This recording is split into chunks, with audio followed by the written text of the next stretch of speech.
This is the first time I've seen it here, and I'm pretty taken with it. Nathan Myrhvold, the former CTO of Microsoft, has an appreciation for old technology. The man who once spearheaded innovation at the world's largest software company is adding to his private collection a 19th century mechanical calculator that's one of the earliest forms of computing. Was Charles Babbage, eons ahead of his time, and it was impractical for his age? Or could it have been done? Charles Babbage was the 19th century designer of calculators called difference engines. But due to inefficiencies in manufacturing and costs, Babbage never saw his work come to fruition. I think it's really, could he manage the project? And could he get it far enough along that other people would believe in it? 150 years later, one was built in London to his exact specifications. Now difference engine number 2, commissioned by Myrhvold, is to be exhibited at the Computer History Museum in Mountain View, California, starting May 10. We built this machine. My mission to build this machine was to answer 2 questions. Could Babbage have built it? Had he built it, would it have worked? It works. The 5-ton machine is about 11 feet long, 7 feet high, with 8,000 parts of bronze, cast iron, and steel. Imagine having one in the living room, because that's where it's going next year in Myrhvold's house in Seattle.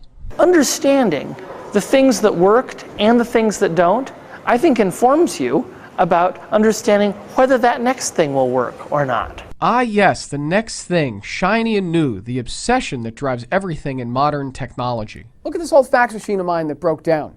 Funny thing was, when I sought to replace it, I found that this type of technology, using rolls of thermal paper, no ink or toner required, is now obsolete. We tend to assume that newer is always better, but are we giving short shrift to what already works? Meet Daniel Janisch, better known in San Francisco as the PowerBook guy. His job is to fix laptops as an alternative to buying a new one. This is a G3 PowerBook year 2000 model, popularly called the Pismo. This is probably my all-time favorite PowerBook.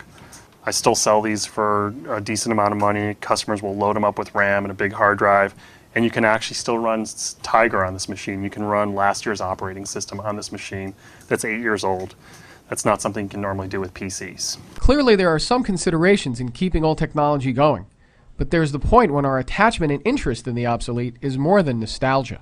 Can we go back to a branching point in history and see whether the world might be otherwise? That is the value of these things. One stands in front of this machine, one looks at it in wonder, and it's very curious because modern technology has completely superseded mechanics. So I love the future as much as the next guy. But I think that understanding the past is an invaluable lesson.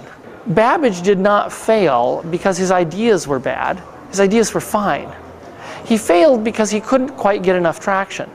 I think Silicon Valley is full of companies that right today as we speak this are in exactly that position.